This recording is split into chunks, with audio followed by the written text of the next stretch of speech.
अस्सलाम वालेकुम। आज की वीडियो में मैं आपको बताऊँगा कि आप कैसे अप्लाई कर सकते हैं as a foreign graduate to Norway for pharmacy graduate registration process.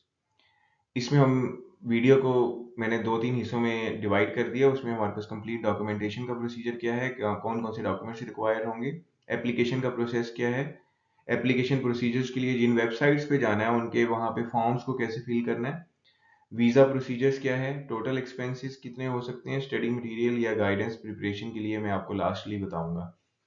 मेरे साथ रहिएगा, मेरे चैनल को सब्सक्राइब करें, हम आगे चलते हैं डॉक्यूमेंटेशन की तरफ। एप्लीकेशन डॉक्यूमेंटेशन के लिए क्या-क्या चीज़ सपोर्टिंग डॉक्यूमेंट्स के तौर पे रिक्वायर्ड है, उनको कैसे बनाना है, किन बातों का ख्याल रखना है, उसको हम देखते हैं अभी। तो स्टेप 1 है हमारा डॉक्यूमेंटेशन का। डॉक्यूमेंट्स में आपका पासपोर्ट होना चाहिए, पासपोर्ट जो है वैलिड होना चाहिए 6 माह से ज़्यादा तक। सीएनआईसी आपका ऑप्शनल है। सीएनआईसी हो तो अच्छी बात है, नहीं भी होगा तो फिर भी पासपोर्ट से काम चल जाता है। मैट्रिक सर्टिफिकेट आपको चाहिए, एफएससी चाहिए, फार्मेसी की डिग्री चाहिए, आपका फार्मेसी की ट्रांसक्रिप्ट चाहिए। फाइनल ईयर में अगर आपने कोई काम किया है तो वो चाहिए। सिलेबस आपने जो पढ़ा है फार्मेसी का करंट सिलेबस जो भी होगा उसकी कॉपी भी एक साथ लगानी है। फार्मेसी की कैटेगरी साथ लगानी है। कैटेगरी ए की रिन्यूअल है कोई तो उसको भी साथ लगाना है। गुड स्टैंडिंग सर्टिफिकेट बनवाना है जो फार्मेसी काउंसिल ऑफ पाकिस्तान बना के देती है। अगर आपने कहीं पे भी किसी भी किस्म का फार्मेसी से रिलेटेड कोई काम किया है तो उसका एक्सपीरियंस लेटर साथ लगाना है। रिकमेंडेशन लेटर या रेफरेंस लेटर साथ लगाने हैं, वो एकेडमिक रेफरेंस भी हो सकता है, प्रोफेशनल रेफरेंस भी हो सकता है। इसमें से जो चीज़ें जिन बातों का ख्याल रखना है वो ये है कि आपके जितने भी एजुकेशनल डॉक्यूमेंट्स हैं वो आईबीसीसी से एचईसी से वेरीफाई होंगे और अटेस्टेड होंगे। इसके अलावा जो आपके एक्सपीरियंस लेटर्स हैं और कैटेगरी से रिलेटेड जो डॉक्यूमेंट्स हैं वो फार्मेसी काउंसिल ऑफ पाकिस्तान उनको अटेस्ट करेगी और वेरीफाई करेगी। नेक्स्ट, कुछ डॉक्यूमेंट्स जो एजुकेशन से रिलेटेड है, आपकी फार्मेसी कैटेगरी से रिलेटेड है, उनको बाद में आपने मोफा से भी अटैच करवाना है। इसके बाद आपने सारे डॉक्यूमेंट्स को स्कैन करना है फ्रंट और बैक से, और स्कैन करने के बाद हर डॉक्यूमेंट की अलग-अलग एक क्या बना लेनी है, पीडीएफ फाइल बना लेनी है। एक्सपीरियंस आपका किसी भी तरह का हो सकता है, सेल्स, रिटेल, इंडस्ट्री, टीचिंग, लेकिन जो भी हो हर चीज़ को ओरिजिनल रखना है, कोई भी डॉक्यूमेंट आपने फेक डॉक्यूमेंट के तौर पर नहीं बनाना। जितना भी स्कैन वाला प्रोसीजर करना है, स्कैनिंग आपकी क्लियर होनी चाहिए, ओरिजिनल डॉक्यूमेंट की होनी चाहिए और क्लियर होनी चाहिए। किसी भी जगह पर आप किसी भी किस्म का फेक डॉक्यूमेंट प्लीज़ यूज़ ना करें, क्योंकि इससे ना सिर्फ आपका नाम खराब होता है, बल्कि पूरी कंट्री का नाम खराब होता है।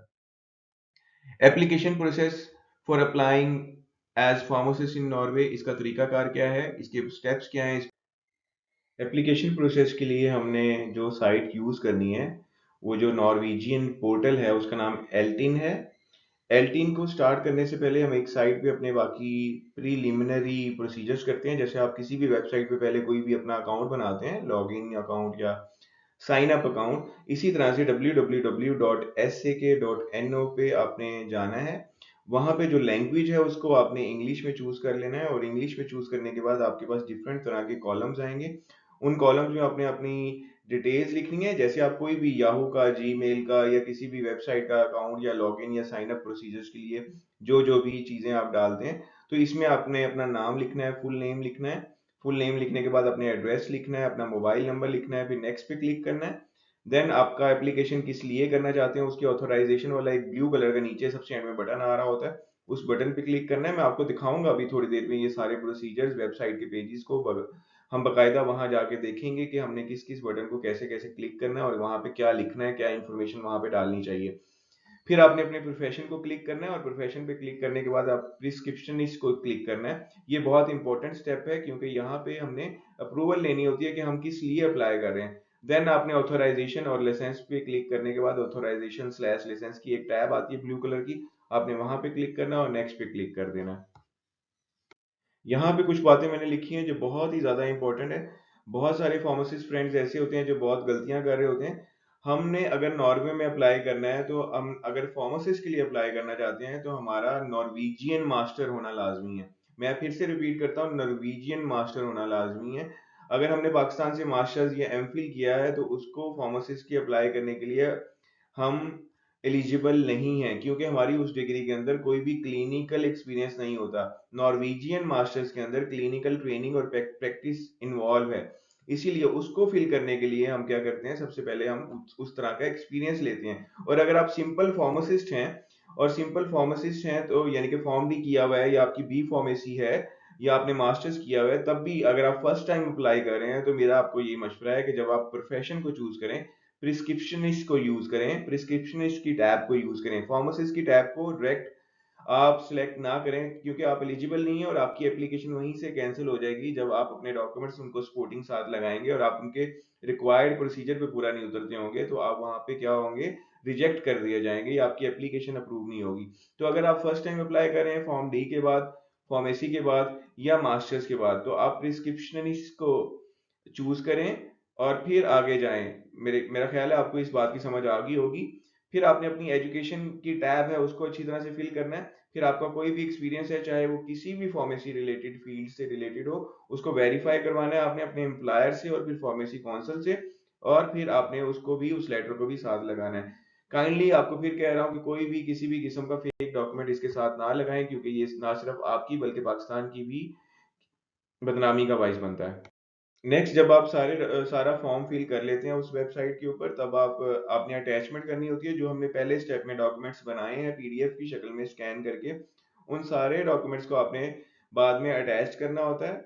और फिर आपने एक फॉर्म होता है उसके ऊपर भी, जो आपने मेन इनका एप्लीकेशन फॉर्म है उसको भी आपने डाउनलोड करके साइन करना होता है, और साइन करने के बाद उसकी कॉपी आपने साथ लगानी होती है, ब्लू या ब्लैक पेन से आपने साइन करना होता है, उसको पीडीएफ में चेंज करना होता है। फिर साइंड फॉर्म सबसे पहले आप लगाएंगे एप्लीकेशन वाला, और फिर उसके बाद जितने भी हमने डॉक्यूमेंट्स हमने अटैच करके एचईसी से वेरीफाई करवा के, फार्मेसी काउंसिल से वेरीफाई करवा के, डॉक्यूमेंट्स के सेक्शन में जो हमने पढ़ा है वो सारी अटैचमेंट हमने वन बाय वन वहां पे अपलोड करनी है।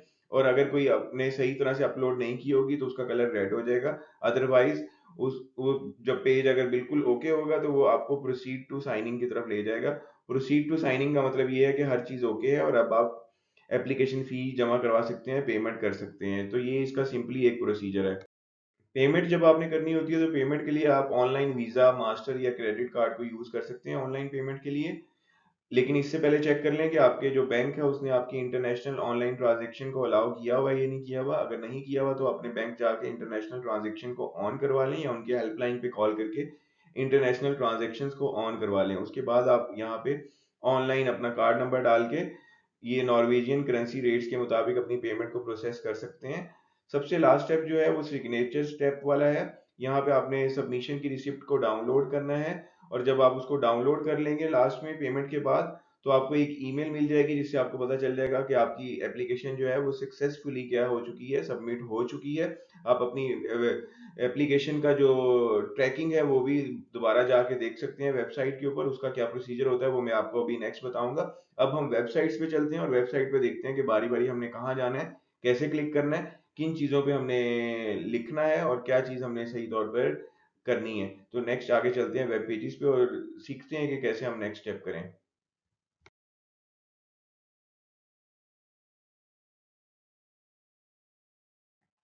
नेक्स्ट आपने वेबसाइट लिखनी है www, और हमारे पास ये हेलेंस डायरेक्टोरेट, आपने इस वेबसाइट पे आ जाना है www हेलेंस डायरेक्टोरेट पे .no लिख देंगे आप इसके ऊपर। no का मतलब यानी कि नॉर्वे की ये साइट है। आपको इस तरह का पेज एक मिल जाएगा जो आपके सामने आ रहा है। यहाँ पे आपने नॉर्वेजियन लैंग्वेज को चेंज कर देना है इंग्लिश लैंग्वेज के अंदर। नॉर्वेजियन लैंग्वेज को आपने चेंज कर देना है इंग्लिश लैंग्वेज के अंदर। और फिर हम नेक्स्ट, ये जो लास्ट में ब्लू कलर का आइकन है इस पे क्लिक करते हैं और नेक्स्ट। जब आप उस ऑथराइजेशन एंड लाइसेंस वाले आइकन को लास्ट स्लाइड में जो हमने देखा है उस पे ब्लू लिंक को जो आपने क्लिक किया था, तो आप इस नेक्स्ट पेज पे आ जाएंगे। नेक्स्ट पेज पे आने के बाद आपने यहाँ पे प्रोफेशनल ग्रुप को सर्च करना है, और प्रोफेशनल ग्रुप में आपने फार्मासिस्ट को जब सेलेक्ट कर लेंगे तो आप नेक्स्ट पे क्लिक करेंगे। नेक्स्ट पे क्लिक करने के बाद आपकी एजुकेशन के बारे में पूछेगा कि आपने कहाँ से एजुकेशन ली है, तो उसमें आपने बताना है कि आउटसाइड ऑफ यूरोप। ठीक है, तो यूरोप के बाद वाली जो ऑप्शन है इस पे आपने क्लिक करना है और नेक्स्ट पे क्लिक कर देना है। नेक्स्ट आपने बताना है कि आपकी बैचलर्स डिग्री है या मास्टर्स है। अगर आप फॉर्म डी होंगे या बी फार्मेसी होगी आपकी, तो आप बैचलर्स पे क्लिक कर देंगे। अगर आपकी मास्टर्स होगी, और मास्टर्स भी वो जो आपने एक्सपीरियंस के साथ की है, नॉर्वेजियन एक्सपीरियंस के साथ जिसके अंदर ट्रेनिंग इन्वॉल्व होती है, तब आप मास्टर्स पे क्लिक करेंगे। अदरवाइज इवन आप अगर मास्टर्स या एमफिल पाकिस्तान से हैं तब भी आपने बैचलर वाली ऑप्शन को ही सिलेक्ट करनी है। फिर आपने नेक्स्ट जाना है। ये बहुत टेक्निकल पॉइंट है, इसको आपने गौर से सोच के और फिर क्लिक करना है कि आप उनकी रिक्वायरमेंट्स पे पूरा उतरते हैं या नहीं उतरते according to masters. Otherwise you have to select only receptor pharmacist option. Next पे जब आप क्लिक करेंगे तो आपने इलेक्ट्रॉनिकली अगर आपने एल्टिन जो हमारा फार्मेसी रजिस्ट्रेशन की एप्लीकेशन का मेन सर्वर है या मेन पोर्टल है, आपने वहां पे जाने के लिए इस ब्लू कलर वाले आइकन को क्लिक करना है। ये आपको डायरेक्ट उस साइट पे ले जाएगा eltin.no की तरफ। आप उस साइट पे जब जाएंगे तो आपको एक ऐसा प्लेटफॉर्म नजर आएगा, ये एक ऐसी साइट नजर आएगी। इस साइट पे भी आपने लैंग्वेज को सिलेक्ट कर लेना है, जैसे मैंने यहाँ ग्रीन कलर का किया हुआ है। आपने इंग्लिश में उसको सिलेक्ट कर लेना है। इंग्लिश लैंग्वेज में जब ये चेंज हो जाएगा, फिर आपने नेक्स्ट आगे नीचे जाना है पेज के, और नीचे यहाँ पे ये लिखा होगा proceed to alternate login methods. एल्टिन के ऊपर अल्टरनेट लॉगिन मेथड, क्योंकि हमारा पास नॉर्वेजियन अकाउंट नहीं है, नॉर्वेजियन मोबाइल नंबर भी नहीं है, या नॉर्वेजियन स्मार्ट कार्ड भी नहीं है, या नॉर्वेजियन बैंक आईडी भी नहीं है, तो हम उन सारी ऑप्शंस को बाईपास करते हुए हम अल्टरनेट लॉगिन मेथड की तरफ जाएंगे। जब अल्टरनेट लॉगिन मेथड की तरफ जाएंगे तो हमें एक ये नए पेज की तरफ ले जाएगा, जैसे यहाँ दिखाया गया है। वहां पे भी आपने इंग्लिश को सिलेक्ट कर लेना है, और इंग्लिश पे सिलेक्ट करने के बाद अपने फर्स्ट नेम सेकंड नेम लिखना है और नेक्स्ट पे क्लिक कर देना है। फर्स्ट नेम यानी कि ID card number, user name जो भी आपका होगा, और कोड वन लेटर आपने लिखना है। इस पे अगर आपके पास ये सहूलत भी मुयसर नहीं है, आपके पास नॉर्वेजियन आईडी कार्ड नंबर नहीं है या यूजर नेम नहीं है, तो आपने नीचे चले जाना है पेज के, और log in without identity card number या डी नंबर, आपने उसके बगैर अगर आपने अकाउंट बनाना है तो आपने सबसे लास्ट वाली ऑप्शन के ऊपर क्लिक कर देना है। नेक्स्ट आपने नेक्स्ट पेज के ऊपर यूजर नेम और पासवर्ड की ऑप्शन आ रही है, यहाँ पे क्रिएट न्यू यूजर की तरफ जाना है, और क्रिएट न्यू यूजर की तरफ जाके आपने वो एप्लीकेशन फॉर्म फिल करना है, जैसा हम किसी भी अकाउंट को साइन अप करने के लिए बनाते हैं। आपने यूजर नेम लिखना है, ईमेल लिखना है, पासपोर्ट कंफर्म पासवर्ड लिखना है, कोड लिखना है और कंटिन्यू पे क्लिक कर देना है। इसके बाद आपका न्यू यूजर अकाउंट क्रिएट हो जाएगा एल्टिन वेब पोर्टल के ऊपर, जो कि नॉर्वेजियन रजिस्ट्रेशन के लिए यूज किया जाता है, या जहाँ पे हम अपने डॉक्यूमेंट्स अपलोड करते हैं। यहाँ से आगे जाने से पहले अगर आपने अभी तक मेरा चैनल सब्सक्राइब नहीं किया तो प्लीज इसको सब्सक्राइब कर लें, और अपने लोगों के साथ या फार्मासिस्ट कम्युनिटी के साथ भी इस वीडियो को ज्यादा से ज्यादा शेयर करें, ताकि ज्यादा से ज्यादा फ्यूचर फार्मासिस्ट नॉर्वे के लिए अप्लाई कर सकें, या उनको एटलीस्ट इस प्रोसीजर का पता चल जाए। नेक्स्ट हम चलते हैं जी। आपने लॉग इन कर लिया without national ID card number या डी नंबर के साथ, तो जो भी आपने यूजर नेम और पासवर्ड बनाया था उस पे आपने दोबारा से वो यूजर नेम और पासवर्ड लिखना है, लॉग इन करना है, और लॉग इन करने के बाद आप एप्लीकेंट पे आ जाएंगे। एप्लीकेंट के अंदर 4 स्टेप्स हैं। इसके अंदर जो पहला स्टेप है वो कंप्लीशन का है, यानी कि आपने अपनी पर्सनल इंफॉर्मेशन को कंप्लीट करना है, कॉन्टैक्ट इंफॉर्मेशन को कंप्लीट करना है, और नेक्स्ट पे आपने क्लिक कर देना है। पर्सनल इंफॉर्मेशन में आपकी डेट ऑफ बर्थ है, आपका फर्स्ट नेम है, मिडिल नेम, सर नेम, आपने कभी नाम चेंज किया तो उस ऑप्शन पे क्लिक करेंगे। आप सिटीजन किस कंट्री के हैं, आपका जेंडर क्या है, मोबाइल नंबर क्या है, आपका ईमेल आईडी क्या है, या कोई भी और कॉन्टैक्ट इन्फॉर्मेशन आप देना चाहते हैं तो वो आप लिख के नेक्स्ट पे क्लिक कर देंगे। नेक्स्ट ऑप्शन आपकी एड्रेस की है। एड्रेस में आपने कंट्री लिखनी है, अपना कंप्लीट एड्रेस लिखना है, अपना पोस्टल कोड लिखना है, सिटी का नाम लिखना है। पोस्टल कोड का अगर आपने नहीं पता तो आप गूगल से देख सकते हैं कि आपकी सिटी का या आपके इलाके का पोस्टल कोड क्या है, उसको आपने यहाँ पे मेंशन करना है। नेक्स्ट तीसरा स्टेप है एप्लीकेशन कंसर्न का। एप्लीकेशन कंसर्न के अंदर आपने लिखना है कि आपका प्रोफेशन क्या है और आपकी अप्रूवल टाइप कैसी है। तो प्रोफेशनल अप्रूवल टाइप के लिए यहाँ पे मैंने देखें इस पेज के अंदर मैंने दिखा दिया कि आपने रिसेप्शन फार्मेसिस्ट को या बैचलर इन फार्मेसी को आपने क्लिक करना है, और फिर नीचे आपने ऑथराइजेशन और लाइसेंस के लिए क्लिक करना है कि आपने किस पर्पस के लिए अप्रूवल लेनी है।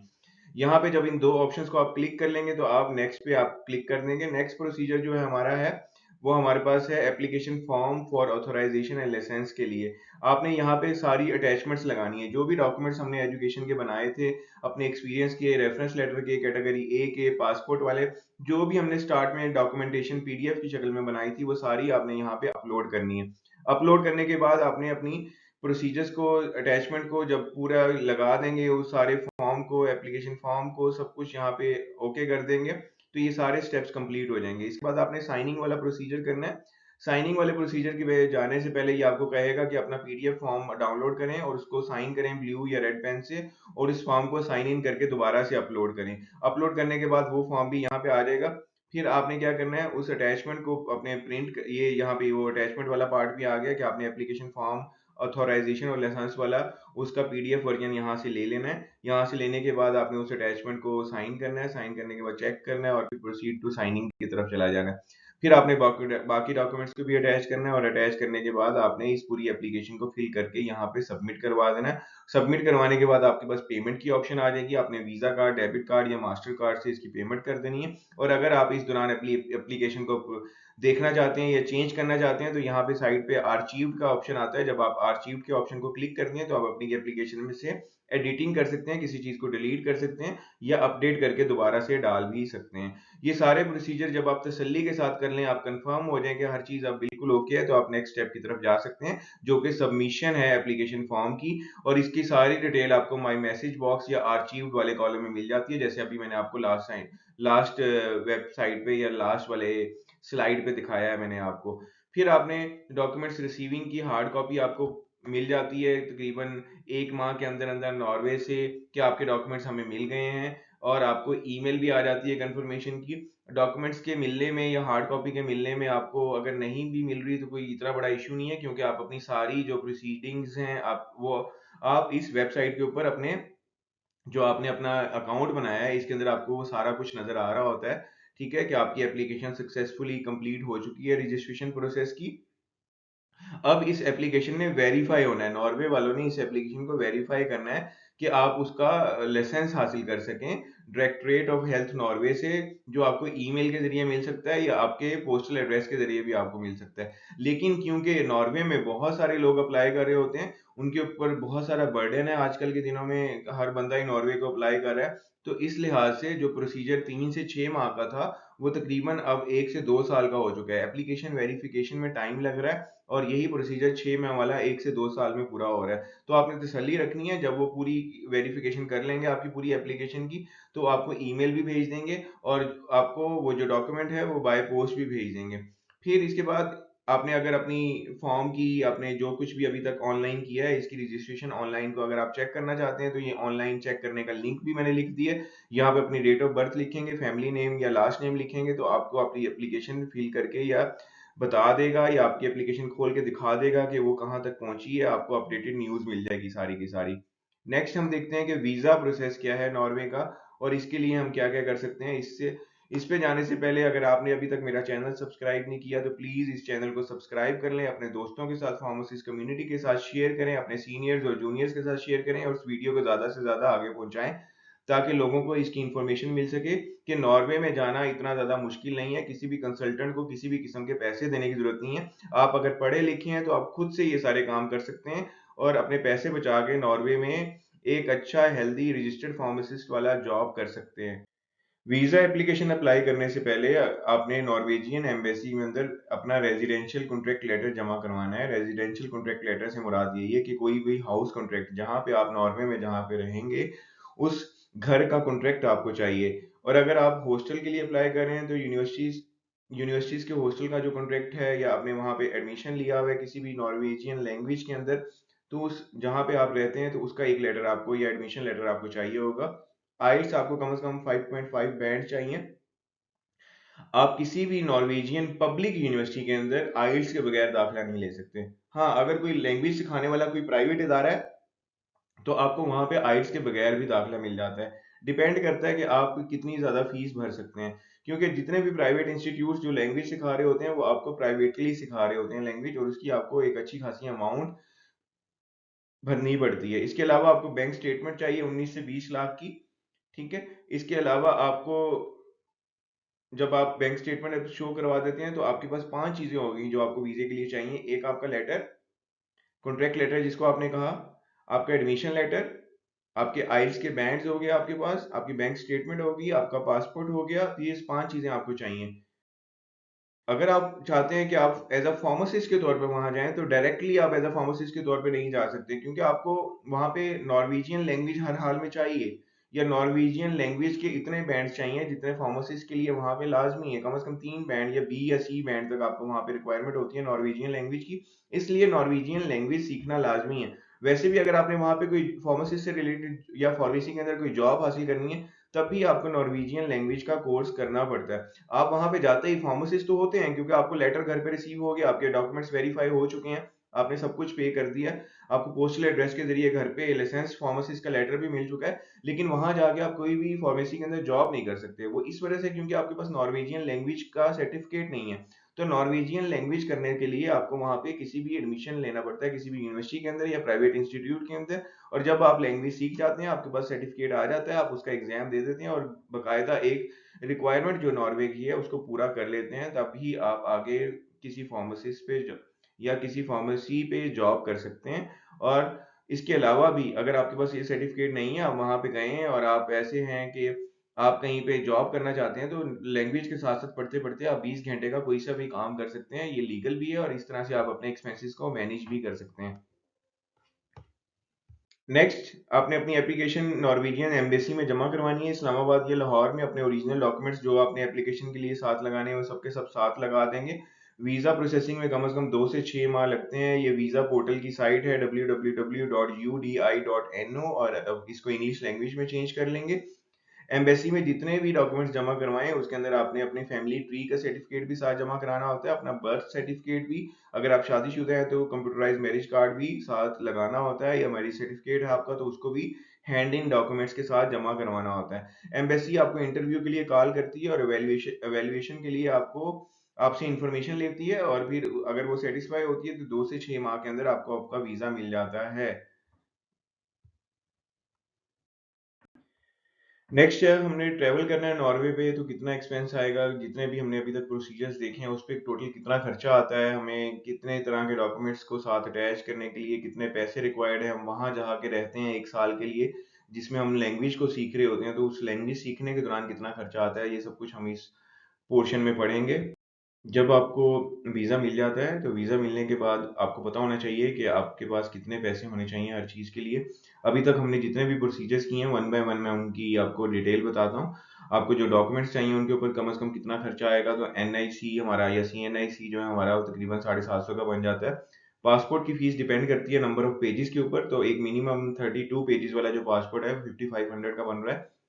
डॉक्यूमेंट्स की वेरिफिकेशन पे एचईसी से, आईपीसीसी से, मोफा से, इन सबको मिला के तकरीबन 14,000 तक का खर्चा आता है। इसके अलावा मोफा से जितने भी डॉक्यूमेंट्स अटैच्ड होंगे उन पे 500 का खर्चा आता है। आपके ट्रांसपोर्ट पे कुछ पैसे लग सकते हैं, डिपेंड करते हैं आप किस सिटी में रहते हैं और वहाँ से इस्लामाबाद या लाहौर या कराची आपको कितना दूर पड़ता है। फोटोकॉपीज पे मिनिमम मैंने 2000 लिखा है। केस हैंडलिंग फीस जो वीज़ा वाले लेते हैं वो तकरीबन हमारे पास 1665 नॉर्वेजियन क्रोना है। तो ये तकरीबन 41,000 पाकिस्तानी बनते हैं, क्योंकि करेंसी का रेट डेली चेंज हो रहा है, तो नॉर्वेजियन क्रोना का जो प्राइस है वो पिछले 2 माह पहले तक 19 रुपया था, लेकिन आजकल 24 रुपये तक चला जा चुका है। कोरियर के एक्सपेंस आपके 5,000 तक लग सकते हैं, डिपेंड करता है आप कौन से कोरियर को यूज करते हैं। वीजा एप्लीकेशन के लिए आपको बैंक अकाउंट की स्टेटमेंट चाहिए, और वो मैंने आपको बताया है ऑलरेडी। वो पहले हमारे पास जो स्टेटमेंट थी वो 19 से 20 लाख तक की चल जाती थी, लेकिन आजकल जो स्टेटमेंट है वो कम से कम 25 से 30 लाख तक की आपकी होनी चाहिए। वीजा एप्लीकेशन फीस जो है वो आपकी तकरीबन 5300 नॉर्वेजियन क्रोना है, ये भी 1 लाख से ऊपर पहुंच चुकी है। टिकट आपकी वेरी करती है आप किस एयरलाइन के लेते हैं, लेकिन मिनिमम टिकट भी कम से कम 1.5 लाख की है। आइट्स जो है वो डॉलर के रेट के साथ इसकी फीस भी चेंज होती रहती है, तो आजकल जो मिनिमम फीस है आइल्स की वो तकरीबन 47,000 है। अगर आप जाने से पहले कोई शॉपिंग करते हैं तो वो कम से कम वो भी 50 से लाख रुपए तक की हो सकती है, डिपेंड करता है आपके ऊपर। इसके बाद एक्सपेंस आपने तकरीबन 15 महीने नॉर्वे में रहता है, इतना इतना टाइम लग जाता है कम से कम सबको लैंग्वेज सीखते सीखते। तो नॉर्वेजियन लैंग्वेज कोर्स जो है वो लेवल 1 A1 B2 जिसको कहते हैं हम, इसकी फीस कम से कम 45,000 नॉर्वेजियन क्रोना है। उसको मैंने आगे चेंज करके पाकिस्तानी करेंसी में भी लिखा हुआ है। ठीक है, इसके बाद कोर्स के साथ जो आपने टेस्ट देना होता है बाद में, उसकी फीस तकरीबन 25,000 नॉर्वेजियन क्रोना है। आपके लिविंग एक्सपेंस कम से कम भी 2500 से 3,000 नॉर्वेजियन क्रोना पर मंथ होने चाहिए, और अगर आपने 15 माह रहना है या 14 माह रहना है तो इसको उतने मंथ से मल्टीप्लाई कर ले। आपकी फूड का एक्सपेंस 2,000 से 3,000 नॉर्वेजियन क्रोना पर मंथ हो सकता है, तो 14 या 15 माह के लिए इसको भी मैंने मल्टीप्लाई करके लिख दिया है। वीज़ा रिन्यूअल अगर आपने नॉर्वेजियन करवाना है 1 साल के बाद, मतलब आपका जो इनिशियल वीज़ा लगता है वो 1 साल का लगता है, तो 1 साल के बाद अगर आपने रिन्यू कराना है अपने वीज़े को तो उसकी फीस 5300 नॉर्वेजियन क्रोना है। ये तो सारी आपकी बातें हो गई, आपने जितने भी डॉक्यूमेंटेशन की, आपने जितने भी एक्सपेंस किए, उन सब की डिटेल अप्रॉक्सीमेट तरीके से मैंने बताई है, लेकिन ये रेट वेरी कर सकता है, डिपेंड करता है नॉर्वेजियन क्रोने का रेट करंटली क्या चल रहा है। इसके अलावा आपने जो स्टडीज करनी है फार्मेसी के लिए, वो सारी की सारी स्टडीज जो आपने फार्मेसी के सिलेबस में पढ़ी हैं उसके मेजर सब्जेक्ट से रिलेटेड ही हैं। आप अगर उसकी गाइडलाइन वन बाय वन पढ़ते रहेंगे मेजर फार्मेसी की बुक से, तो इंशाल्लाह आपकी वो तैयारी भी कंफर्म हो जाएगी। लेकिन नॉर्वे एक सिक्योर एंड अच्छे फ्यूचर वाली कंट्री है। पीसफुल कंट्री है, पेमेंट्स के लिहाज से भी अच्छी है, सैलरीज के लिहाज से भी अच्छी है, फैमिली और पीआर के लिहाज से भी ये कंट्री बहुत अच्छी है। इसके अलावा आप नॉर्वे, स्वीडन, फिनलैंड, डेनमार्क, आप अगर यहाँ पे किसी भी कंट्री में एज अ रजिस्टर्ड फार्मासिस्ट काम करते हैं तो कम से कम 3 साल यहाँ पे काम करने के बाद आप यूरोप की किसी भी कंट्री में बगैर एग्जाम के एज अ फार्मासिस्ट काम कर सकते हैं। ये एक बहुत बड़ा फायदा है। इसके अलावा आपकी फैमिली की और आपके बच्चों की फ्री एजुकेशन और मेडिकल हेल्थ इंश्योरेंस होती है जब आप वहाँ पे एक कॉन्ट्रेक्चुअल परमानेंट एम्प्लॉय के तौर पे काम कर रहे होते हैं। आपकी सैलरी बहुत अच्छी होती है। उम्मीद है आपको मेरी ये वैल्यू एबल वीडियो अच्छी लगी होगी। अगर अच्छी लगी है तो इसको अपने दोस्तों के साथ शेयर करें, अपनी कम्युनिटी के अंदर इसको ज़्यादा से ज़्यादा बढ़ाएं। अब इसको, इस वीडियो को और मेरे चैनल को सब्सक्राइब करें, इस चैनल को देखते रहें और इसके वॉच टाइम को पूरा करने में मेरी हेल्प भी करें। Thank you so much. Video को वॉच करने का बहुत बहुत शुक्रिया। कुछ इंपॉर्टेंट लिंक्स जो मैंने अपनी डिटेल्स को इकट्ठा करने के लिए यूज़ किए हैं वो लिंक मैंने यहाँ पे भी लिख दिए हैं। इसके अलावा डिस्क्रिप्शन में पूरी डिटेल के साथ सारा प्रोसीजर लिख दिया गया है। उम्मीद है आपको वहाँ से भी सब कुछ मिल जाएगा। डिस्क्रिप्शन में ये लिंक भी मैंने डाल दिए हैं दोबारा से, ताकि आपने कोई भी चीज़ पढ़नी है या देखनी है तो आप इन लिंक्स से डायरेक्टली देख सकें। किसी भी किस्म का कोई क्वेश्चन हो तो आप कमेंट बॉक्स में लिख सकते हैं। मेरी वीडियो को लाइक करें, शेयर करें और चैनल को सब्सक्राइब करें। अल्लाह हाफिज़। फिर मिलेंगे इंशाल्लाह नई वीडियो के साथ।